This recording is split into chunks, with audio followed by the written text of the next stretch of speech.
May you please welcome here in front, Miss Celia Rodriguez.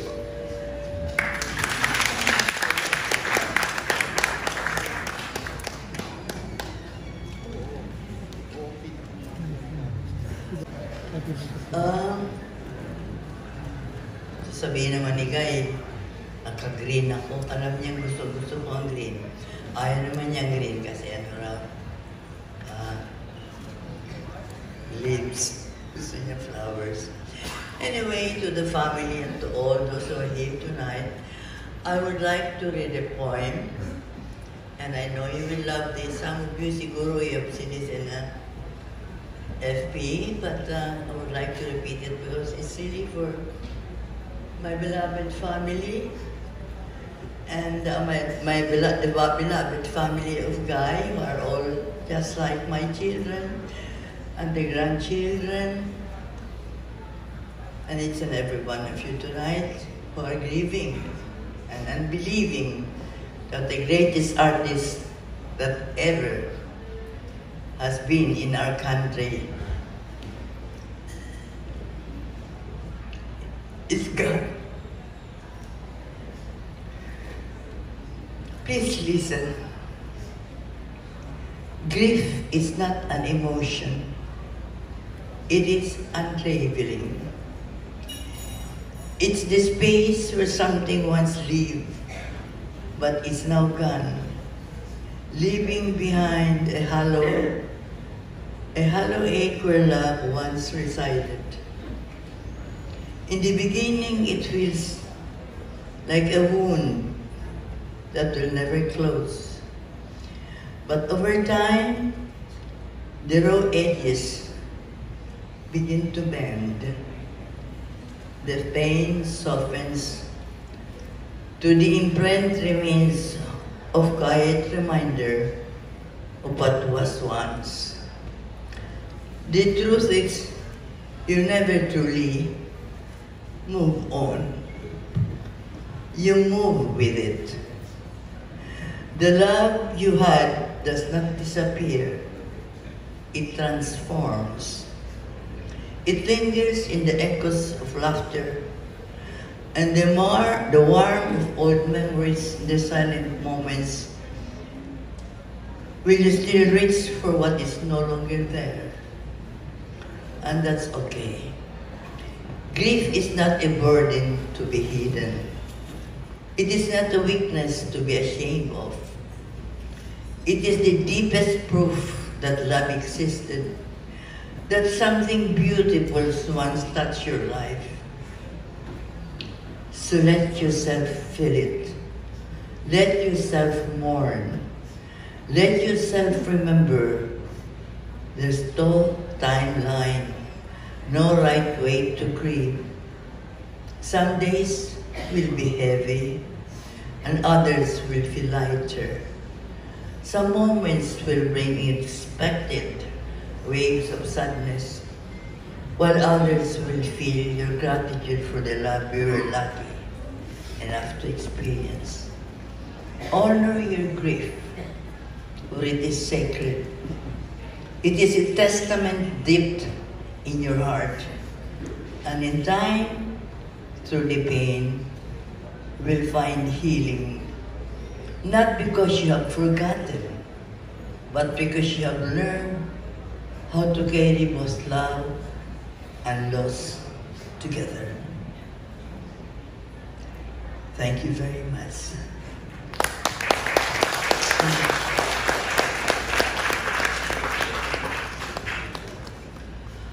I am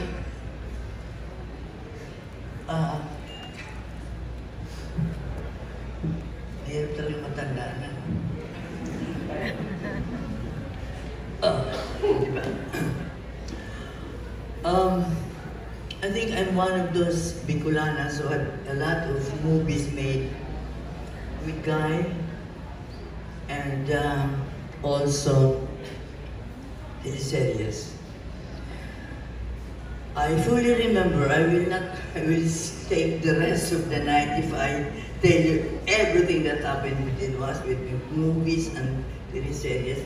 But I would tell you, one of the most beautiful moments I had with Guy was when we made Bulaklak sa City Jail. That was the time, in the middle of the taping for the Manila Film Festival, and shooting, I mean, for the Manila Film Festival, when my personal life was very much in crumble.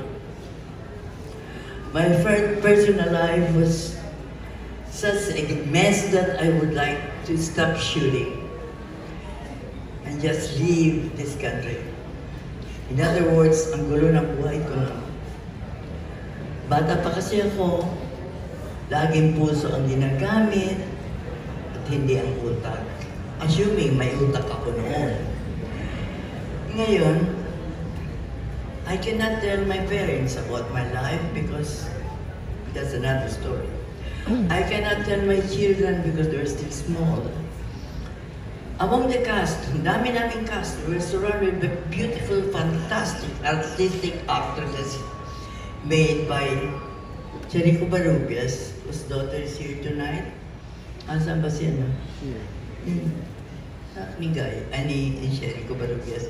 Anyway, there was only one person whom I could talk to, and that was the great Nora Honor. Long before we made Bulaklak sa City Jail, Nora was hesitant to do it. She was very much also in trouble with her personal life. Lahat naman tayo dumadama sa ganun eh. Lahat tayo nagkakamali, lahat tayo nagkakasala. Kasi tao lang tayo. Pero huwag tayo magpakahayop dahil makasipahin tayo ng Panginoon, di ba? Kaya, there was only one person who walked this earth who was perfect, and that was Jesus Christ. Lahat tayo, no exception, nagkakasala. Hindi lang Pinoy, all over the world. So, isang tao lang ang pinagsabihan ko, ng salita ko na about my life, kasi napapansin niya, lumapit siya sa akin, sabi niya, Manay, ano ba nangyayari sa'yo? Bakit iyak ka nang iyak? Wala naman drama rito ngayon. Sa loob kami ng City Jet sa Pasig for 1 month and a half. I didn't know whom to talk to. I didn't know whom to confide. So I told him everything. Everything, wala akong tinawag. In the same manner na lahat na nangyayari sa buhay niya, alam ko rin. So, he just hugged me and said, we always talk in Bicol. Sabi niya, Manay, if you really love this guy so much, he's not worth that love. Tigil na yan. Let's just make this movie together and we have to win an award. Dami niyang in-advise sa akin. Somebody who is not really schooled, hindi abig sabihin, not UP, not Harvard, and all that. Nora Honor, I'm proud to tell each and every one of you has such a wisdom that few people do not know. She said, if you love a man that much and he doesn't deserve that love, let go and let God. Ano? Palit-gulit ka pa dyan. Sabi, tama na. Sabi niya, baguhin mo ang buhay mo. Gawin natin ang pelikulang ito para manalo tayo ng award. Every night tumatawag sa akin, okay ka ba? O bakit para ka na naman umiiyak? Tama na yan. It's not working. Ibig ko sabihin, she cared so much for people. Yan ang gusto ko sa kanya. Marami kong kilalang artista. Halos lahat ng artista na kasama ko. Maglalaki, magbabae, magbaka, magtunggoy, lahat ng klase kilala ko. Guy is a person na alam ni Nella yun. Ang problema mo, problema niya. Marami sa hindi nakakaalam na she's not the perfect person. Pasaway din ito kung minsan eh. Alam ni Mel yun. tayo, imperfect.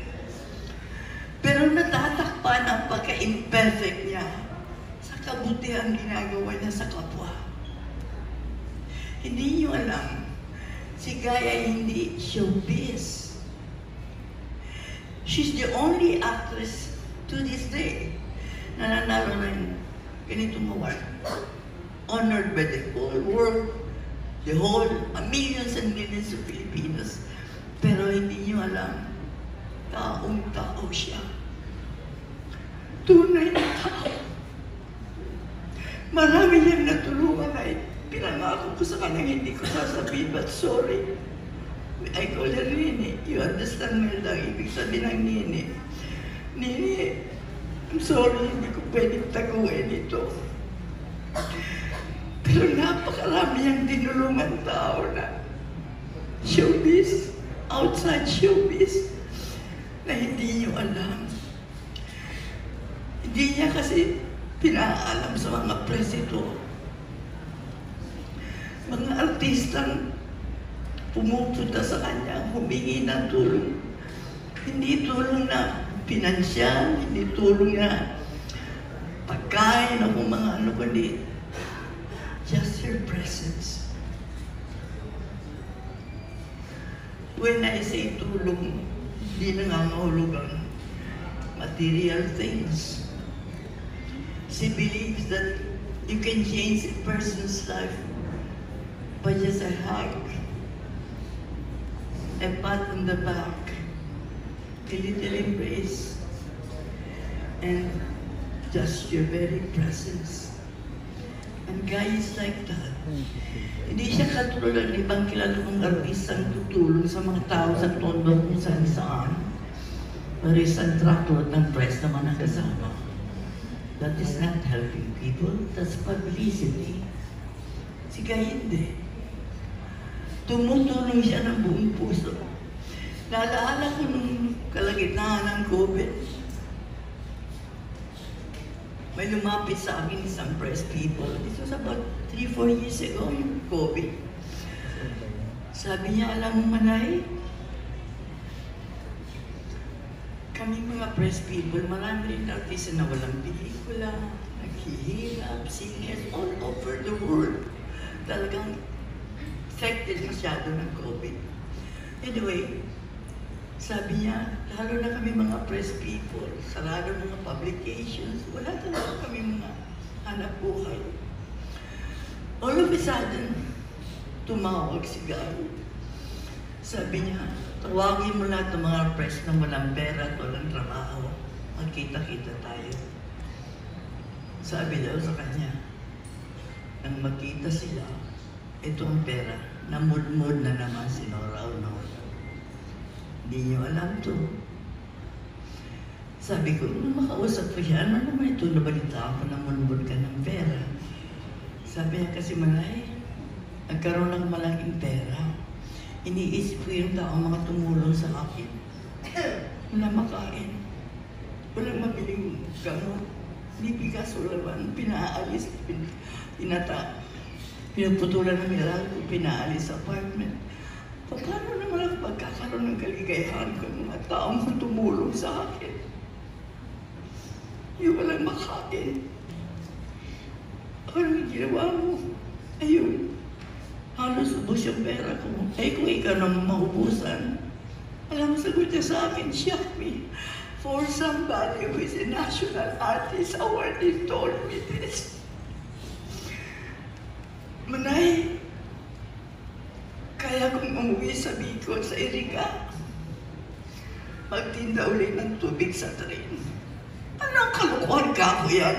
You're adored by everybody. Millions and millions of people love you. You have millions and millions of fans. Sabi niya, oo nga, Manay. Pero aanin ko naman ang fame kung maraming kasama natin sa pelikula ang nagugutom. Ganun, sinulong. My dear colleagues in the industry, my friends tonight, it is a pinnacle in my life to be loved by someone like Nora Honor. It is an honor in my heart to be a part of her life and to be her friend. About 3 years ago, the Manila Press Club gave me an award for, kasi na nga itong salamin kasi hindi, gave me an award for, salamat anak, gave me an award for a Lifetime Achievement Award by Movie Press Club. Movie Press Club. Guy was the one yung nag-abot sa akin ng trophy. So sabi ko sa MOA, sa aking colleagues, mga artista, sabi ko, what a coincidence that a fellow Bicolano gave this award to me.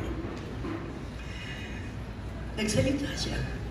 Bago niya binigay sa akin ang award, sabi niya, marami niya sinabi, siyempre, praising me and all that, pero tumatak sa isip ko yung sinabi niya, napakabuting kaibigan. Di ko makalimutan. Coming from her. Salamat, Nene. Thank you so much for giving honor to each and every one of us in the movie industry. Being loved by millions of Filipinos in this country and even all over the world. By the way, she was in CNN the other night. Thank you. It is an honor and a pinnacle of my life to have known you around all. Hindi dahil sa awards niya, hindi dahil sa national artist niya, hindi dahil sa katakot-takot na fans niya, hindi dahil doon. Kundi tunay siyang kaibigan at tunay na tao. Ang iba sa inyo baka sabihin niyo, ginagawa kong salvas guy. Hindi. But one thing I know, like sabi nga sa Luke sa Bible, those who have given much, much is also expected. In Luke, I don't know the chapter, the verse, matanda lang, pero malala ko ang numero. But those who have given much, much is also expected. Pahanapin niyo sa Luke. And I remember God when I was reading it the other night. Kung binigyan ka ng marami ng Panginoon, nag-i-expect din ng Panginoon na marami ka rin matulungan. Hindi niya sinasabing tumulong ngayon in a form of material things, hindi yun. Your very presence is a big help. Ganon si Kay. Napakabuting tao niya kung makilala niya. Isang tao, isusuko na lang ang pagkain, ibibigay pa sa'yo. Hindi siya showbiz. Marami akong kilalang artist ang showbiz, which is very sad. Kaya nag-iisa siya. Hindi siya showbiz. Kung ano siya, gano'n siya. Kung hindi masarap ang pagkain, pabibili siya ng sardinas. Bakit? Dahil kung kumain ng sardinas, gano'n siya. Sabi nga ng isang kaibigan ko, nakakamiss ka dahil sa isang bagay. Sabi ko, ano yun? Taong-tao siya. Totoong tao.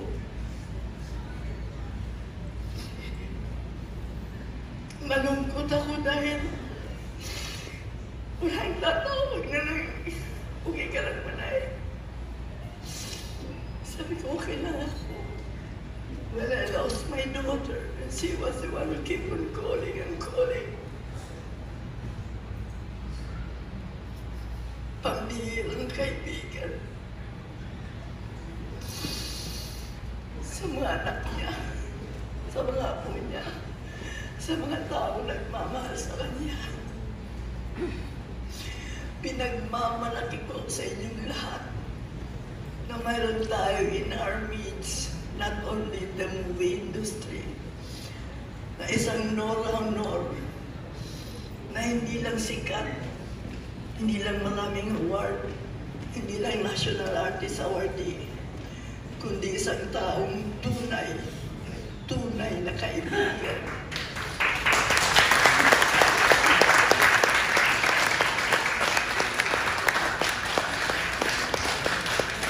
Masakit sa kalooban niya na makita ang kapang Pilipino niya na naghihirap.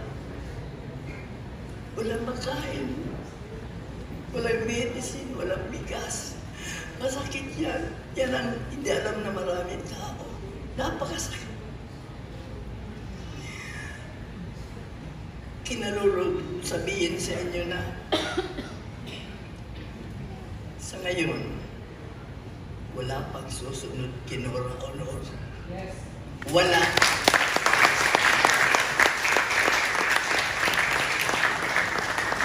Mag-isa lang siya.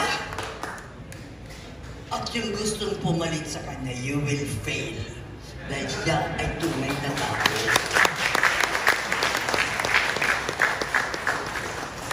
Pinagmamalaki siya ng buong industriya that we have in our midst. And Nora Honor, who gave us so much love and so much honor. Hindi siya perfecto. Remember, tayo lahat kasalanan. Maraming kasalanan to eh.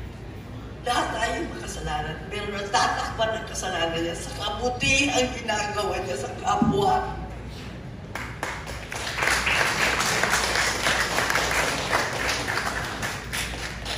Ano pa ang sasabihin ko sa iyo, Nini, na hindi na sinabi ni Melda na mga nagsalita the past nights, kundi ito.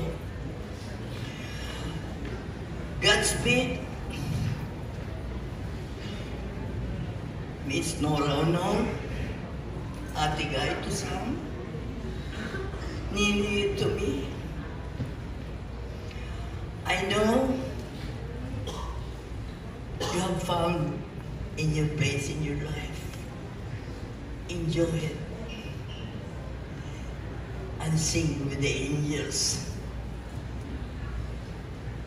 I know God will give you back your voice.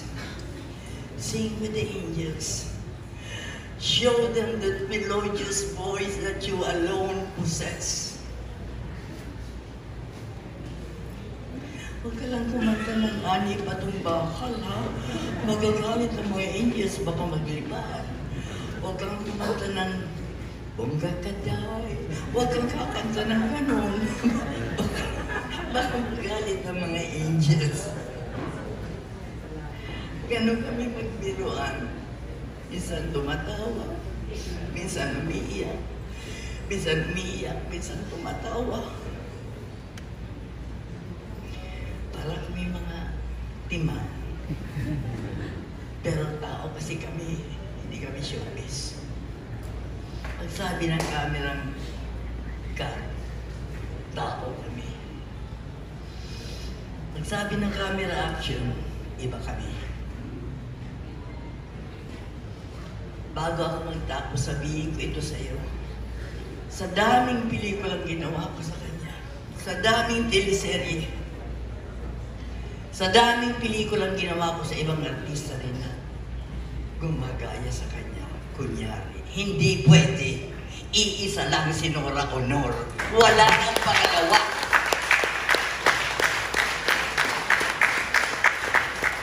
Ibabasa naman ako ng ibang tao, okay lang. Okay lang, ibasa niyo ako. Nagpapakatotoo lang ako. Kasi ang susunod sa kanyang National Artist Awardee, siguro si Eddie Garcia, Gloria Romero, Lea Salonga. Di ba, Mel? Kaya yung iba dyan ng Gaspar, bumili na kayo sarili niyong trophy.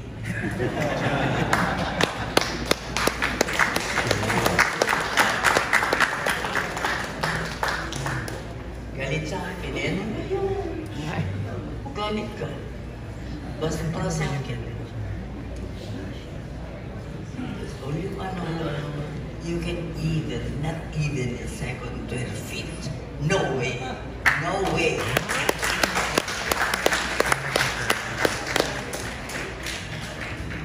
So my nini gets bit, same with the angels. I believe that the whole Philippines is mourning right now.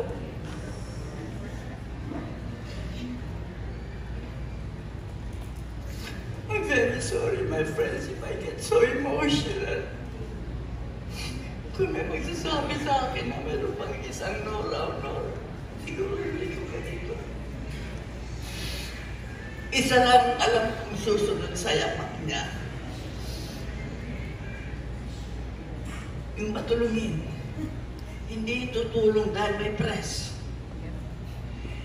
Yung hindi showbiz, galing sa puso ang tulong. Mag-isa lang siya. Napakasama din ni babae, lalaki. At siya po ay si Coco Martin. Siya po narito ng first night kasi alam niya kung sino si Nora Honor.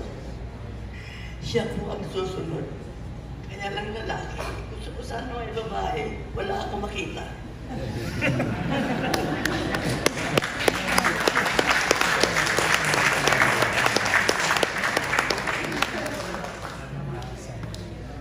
Huwag yung sabihin, sip-sip ako kay Coco Martin dahil nakasama ako sa Batang Quiapo. Kailangan yun. Because I am happy with what I am. I am happy with I have achieved in my life. Sabi ko sa aking manager, si Rams David, after my teleserye with GMA, ayoko na. Siguro may magandang pelikula, magandang role. Bakit hindi? Pero ayoko na teleserye dahil tumatanda na ako. Ayoko mamatay sa set. Ayoko na. Tapos, tumawag ang office ni Coco Martin.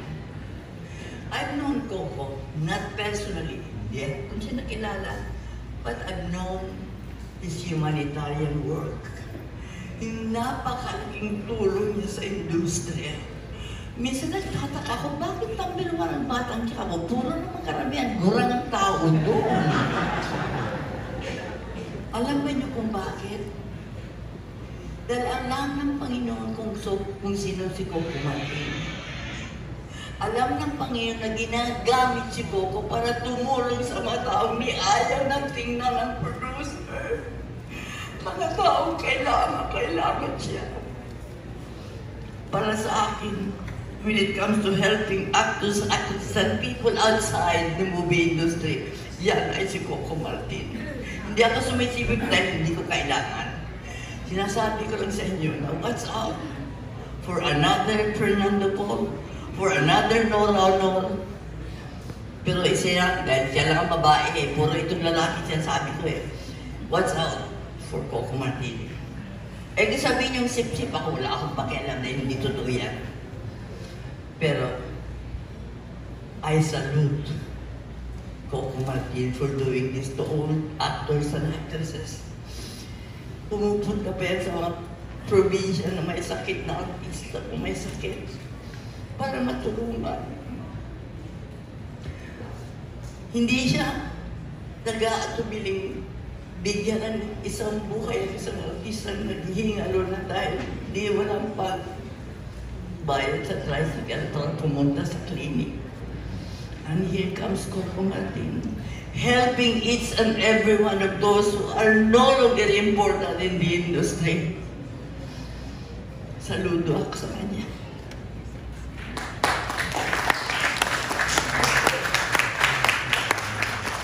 Malungkot lang ako sa isang bagay na wala nang susunod kay Kai. Wala. Malungkot ako sa isang bagay na kung mayroon man tayong Coco Martin na papunta ron, tumutulong ng buong puso. Wala na rin susunod. Sana naman mga kasamahan ko sa industriya, kung kayo nakahiga sa salapi, tumulong na. naman kayo. Diba sabi sa Lord, much is given, much is also required. Huwag kayong tumulong dahil maraming press. Huwag kayong tumulong dahil malalagay kayo sa popularity, malalagay kayo sa maging sikat kayo ba? That's not charity. That is publicity. Wag! Tumulong tayo. Tulungan natin bawat isa sa atin. Sana may isang Nora, isang Coco Martin nakagawa ng ganito sa kapwa-artista. I salute this woman in this coffin because she is the only one who really touched the lives of millions and millions of Filipinos to a humanitarian work, which you, some people, or some most of you do not know.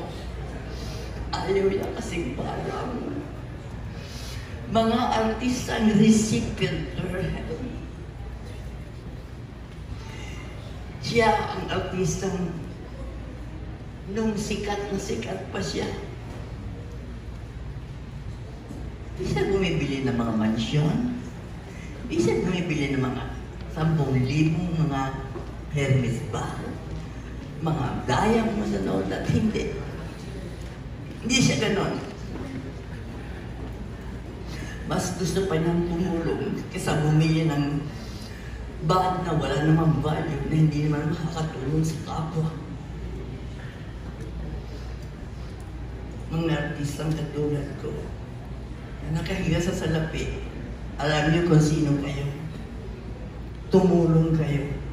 Dahil kahit anong mayroon kayo ngayon, hindi niyo madadala yan pagkatapos ang buhay niyo.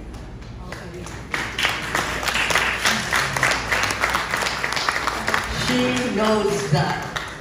Alam ni gayon, we talk about it, that the end of your life, we are only responsible to the presence of one urgent, and that is God.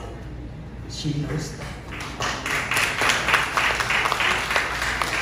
Kaya Mimi, Godspeed, at pagkasabi na ng Jesus, to look after your children, your grandchildren. Kami na nagmamahal sa iyo. Malungkot kami, alam ko, ayaw mo nang iyak, ayaw mo nang luha. Ask Jesus to look after us. The people in the movie industry to touch their lives, to help others. Godspeed, my Nini. I love you very, very much. Thank you. Thank you for so many things. Thank you for the memories. I love you. Salamat sa inyo.